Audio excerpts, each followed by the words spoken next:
Hello friends, this is Nisha Gilodia and you are watching me on Setu Studies. Friends, आज की class DSSB, KVS, NVS और RPSC first grade history और TGT SST के students के लिए useful होगी। साथ ही साथ 11th क्लास में जिनका विषय है हिस्ट्री उनके लिए भी बेनिफिशियल होगी। तो चलिए शुरू करते हैं आज का topic. The dark age feudalism in Europe. आज हम पढ़ेंगे कि यूरोप में सामंतवाद की शुरुआत कैसे हुई, कहाँ से शुरू हुई।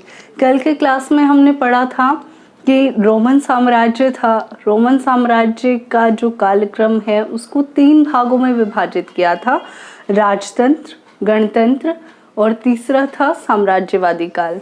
साम्राज्यवादी काल को 27 BC से और 476 AD तक माना गया है। इस कालक्रम में एक शासक हुए थे थियोडीसियस, जिन्होंने अपने रोमन साम्राज्य को अपने दोनों बेटों के बीच बांट दिया था। और उसके बाद 451 में चर्च का भी विभाजन हो गया था। चेल्सटन में एक हिस्सा जो पश्चिमी रोमन साम्राज्य का हिस्सा था वो पश्चिमी चर्च में, और जो पूर्वी रोमन साम्राज्य का हिस्सा था वो पूर्वी चर्च में विश्वास करने लगा था। इस तरीके से जो 2 वर्ग बट गए थे चर्च के, आधे पश्चिमी यूरोप में और आधे पूर्वी यूरोप में। तो इस समय पर धीरे धीरे आगे चलकर 476 में हमने पढ़ा था कि रोमन साम्राज्य का पतन हो गया, और इस घटना को फॉल ऑफ रोम के नाम से जानते हैं, जो कि विश्व इतिहास में एक टर्निंग पॉइंट के नाम से जानी जाती है, जहां से अंधकार युग की शुरुआत हो जाती है। जहां तक हम बात करें कि अंधकार युग क्या होता है, इसका मतलब ये है कि एक बहुत बड़ा साम्राज्य, एक बहुत विकसित साम्राज्य, उसमें शिक्षा, कृषि, शिल्प, इन सभी में धीरे धीरे इनकी गुणवत्ता में कमी आने लगती है। इसीलिए इस काल को हम अंधकार युग के नाम से जानते हैं। तो यहाँ तक हमने पिछली कक्षा में पढ़ा था। अब इसके आगे क्या होता है। 476 AD में जो रोमन साम्राज्य है उसके पश्चिमी भाग का पतन हो जाता है, लेकिन पूर्वी भाग अभी अपनी फॉर्म में बना हुआ है। अब ये पूर्वी जो यूरोप है और जो मध्य यूरोप है, यहाँ से कुछ लोग हैं जो जर्मन मूल के हैं, वो लोग जाते हैं और पश्चिमी हिस्सों में आक्रमण करने लगते हैं।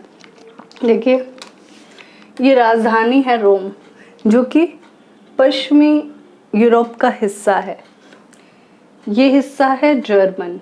और भी जो हिस्से थे पूर्वी यूरोप के और जो मध्य यूरोप के हिस्से थे, वहाँ से जर्मन मूल की जो जातियाँ हैं वो आक्रमण करती हैं गोल प्रदेश पर, इटली पर, स्पेन पर, इन सब पर वो आक्रमण करते हैं और 486 में गोल प्रदेश पर अपना अधिकार भी जमा लेते हैं। अब ये गोल प्रदेश क्या है? इस गोल प्रदेश को हम वर्तमान समय में फ्रांस के नाम से जानते हैं। ये फ्रांस नाम कैसे पड़ा? तो ये जो जर्मन मूल की जो लोग थे, उनकी जाति का नाम था फ्रैंक, और इस फ्रैंक जाति ने 486 में गोल प्रदेश पर किया आक्रमण, और यहाँ से नाम चेंज होकर के हो गया फ्रैंकिश, और फ्रैंकिश से अब प्रेजेंट में बन गया फ्रांस। अब अगर हम बात करें तो यहाँ पर हो क्या रहा है, जैसे कि सेंटर कहाँ है। जो पश्चिमी रोमन साम्राज्य था उसकी राजधानी रोम थी, पूर्वी की बेंजेंटाइन साम्राज्य थी, यानी कि कुस्तुनतुनिया था। तो ये जो रोम है, यहाँ पर अभी शासक बैठा हुआ है। जो पश्चिमी यूरोप का शासक है वो अब अपने आप को कुछ असंगठित सा महसूस कर रहा है, कुछ कमज़ोर सा महसूस कर रहा है, और उसको शक्ति का अभाव महसूस हो रहा है कि कहीं ना कहीं शक्ति में कमी है, तभी हमारे क्षेत्र से, हमारे इतने सारे क्षेत्र जो हैं हमारे हाथ से चले गए हैं। और गोल प्रदेश तो एक काफ़ी स्ट्रॉन्ग एरिया था जो उनका चला गया। तो ऐसे में जब शासक अपने आप को शक्तिहीन समझता है तो इसमें इस समस्या का समाधान निकालने के लिए एक वर्ग का उदय होता है जिसे कहते हैं सामंत वर्ग। और यहीं से शुरुआत होती है सामंतवादी व्यवस्था की, यानी फ्यूडल सिस्टम की, फ्यूडलिज्म की या फ्यूडल सिस्टम की। फ्यूडलिज्म जो है एक शब्द है फ्यूड, इससे बना है, और ये फ्यूड है जर्मन भाषा का शब्द। इस जर्मन भाषा के शब्द से बना है फ्यूडलिज्म, जिसका अर्थ है भूमि का एक टुकड़ा, एक भूमि का टुकड़ा या फिर भूमि का एक टुकड़ा, इस तरीके से इसका अर्थ निकलता है। अब बात आती है सामंत होता कौन है। तो हम इतनी बात कर रहे हैं सामंतवादी व्यवस्था की, तो पहले जान ले कि सामंत क्या होता है। मान लो ये एक क्षेत्र है, यहाँ पर राजा राज कर रहा है। इस पूरे देश की कुछ बाउंड्रीज हैं, ये मान लो बाउंड्रीज हैं इसकी, यहाँ पर कुछ गांव आते हैं। तो ये राजा क्योंकि यहाँ सेंटर से इन सब पर शासन नहीं चला पा रहा है और बॉर्डर एरिया की सेफ्टी नहीं रख पा रहा है, तो ये कुछ लोगों को यहाँ पर नियुक्त करेगा, और यही जो नियुक्त किए हुए लोग हैं यही कहलाएंगे सामंत। और इन सामंतों का अगर हम बात करें काम क्या होगा, तो काम होगा सबसे पहले टैक्स पे करना।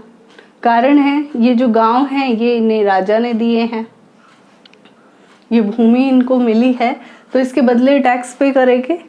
साथ ही साथ बॉर्डर एरियाज में सुरक्षा देंगे। इसके साथ ही साथ ये जो बॉर्डर एरिया इनको मिला है इसका प्रशासन भी संभालेंगे।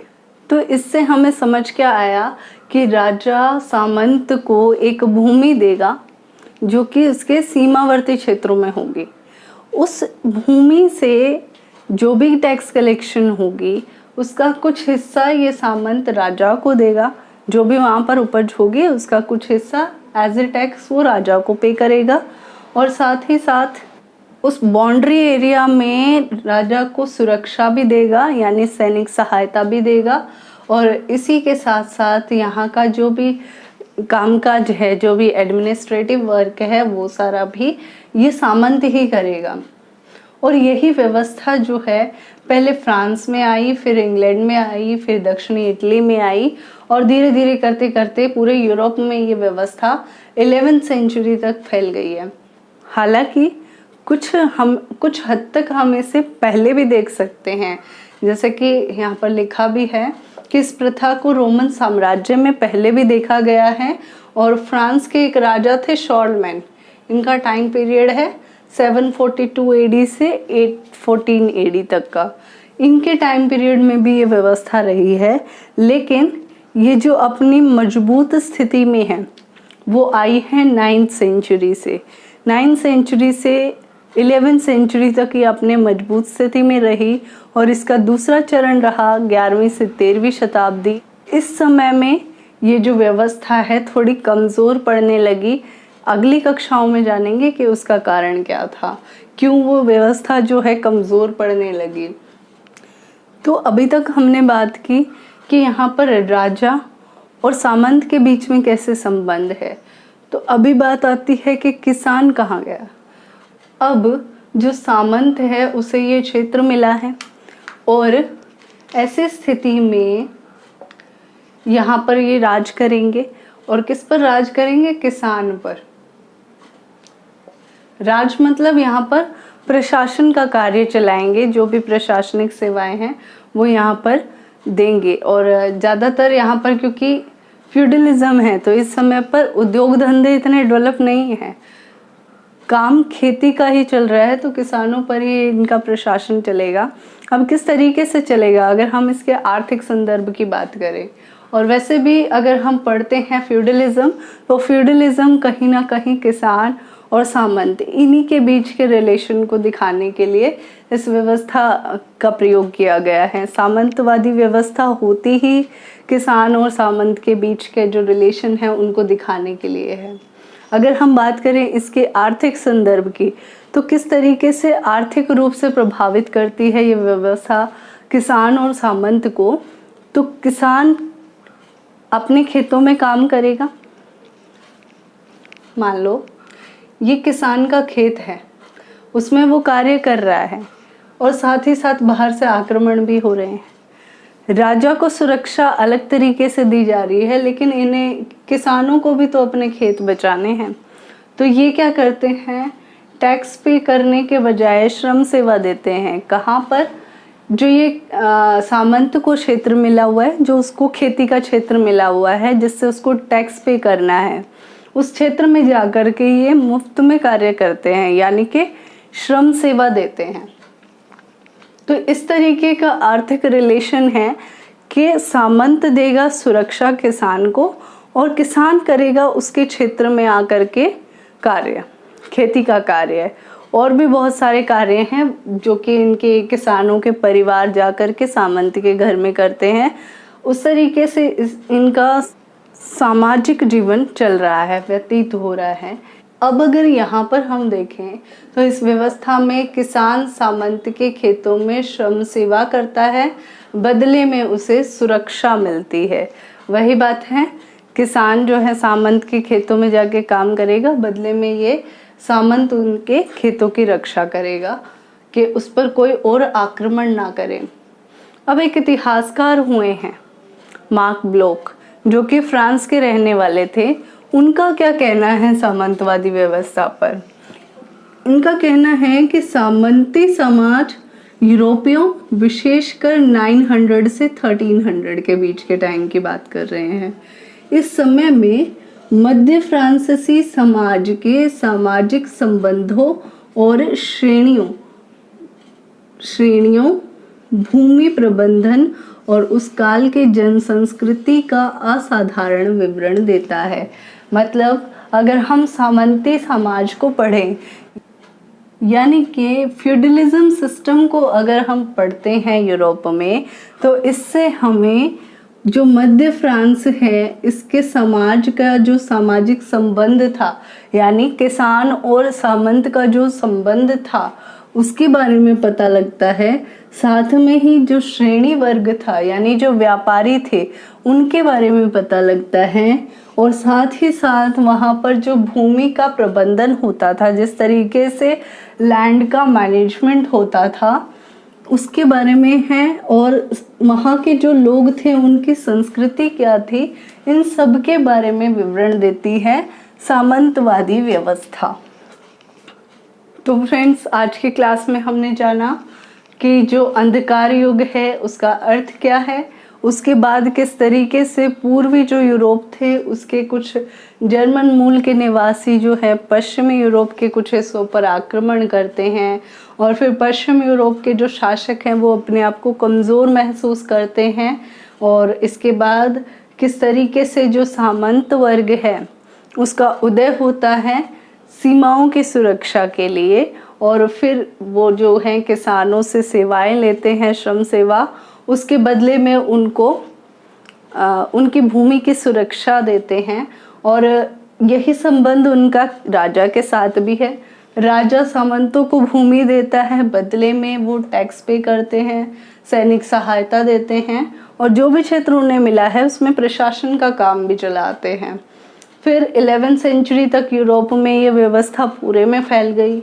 इसके साथ ही हमने पढ़ा कि पहले से भी ये व्यवस्था मौजूद थी, और इस व्यवस्था के अगर हम आर्थिक संदर्भ की बात करें तो इसका आर्थिक संदर्भ यही है कि किसान जो है सामंत के खेतों में जाके काम करेगा, बदले में सामंत किसान को सुरक्षा देगा।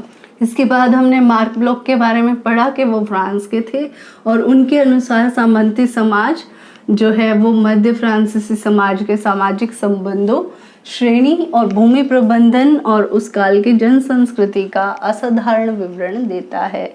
तो फ्रेंड्स, आज की क्लास में इतना ही।